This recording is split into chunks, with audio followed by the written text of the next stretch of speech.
எங்களை பாராளுமன்ற உறுப்பினர் தெரிவு செய்யப்பட்ட மக்கள் பிரதிநிதிகள் எல்லாரும் இருக்கிறோம். ஒரு விஷயத்தை விளங்கி கொள்ளணும். என்னன்னு சொன்னா காசு இல்லைன்னு சொல்றோம், மற்ற காசு திருப்பி அனுப்ப போறோம். சரி, எவ்வளவோ விடுமுறை நடந்தது. நான் ஆரம்பத்துல இருந்து சொல்றேன், ஒரு பொருளாதார மத்திய நிலையம் பெறணும்னு சொன்னா போக்குவரத்து அத்தியாவசியமான ஒன்று. அதான் நான் தாண்டி கொடுத்து அதுக்கு பிறகு வாக்கெடுப்பு வச்சு அங்கெல்லாம் ஈடுபட்டு இப்ப கடைசியில முதலமைச்சரோட தீர்மானம் ஒன்று கொடுத்திருக்கார். அதுபடி வேலை நடந்திருக்கு. ஏன் நாங்க திரும்ப என்னைக்கு மாத்தோம்? அந்த தீர்மானம் வந்து நீங்க சொல்ற மாதிரி வந்து முதலமைச்சர் வந்து அதே நாங்கள் எடுத்த ஒரு தீர்மானங்களுக்கு ஏற்கனவே இதே டிசிசியில வந்து நாங்கள் ஒரு தீர்மானம் அதுக்கு பிறகுதான் சம்பந்தனையா எல்லாம் கூட்டங்களை கலெக்டர்ல மாத்தி எல்லாம் பிரச்சனையா வந்து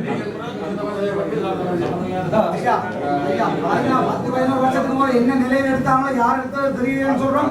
நீங்க அதுக்கு கூட மாற்றங்கள் வந்து அதை சொல்றீங்க. ஒதுக்கப்பட்ட காணி இது நியாயம் இல்லை. இல்ல காசு திரும்பும்டா எல்லா பிரதிநிதிகளும் அதுக்கான பொறுப்பை இருக்கணும். என்னன்னு சொன்னால் இப்படி நாங்க தொடர்ச்சியா இப்படி என்னன்னு சொன்னா காசு இல்லைன்னு சொல்றோம், அந்த காசு திருப்பி அனுப்புறோம்னா இந்த நிர்வாகம் இந்த திறன் இல்ல மற்ற எல்லா இடத்துலயும் கட்டி மாடு நான் வாரத்திலும் பார்த்தனா அந்த மன்னார் வீதியில ஒரு மாடு சாணம் மட்டும் போய் கிடையாது சந்தை. அதாவது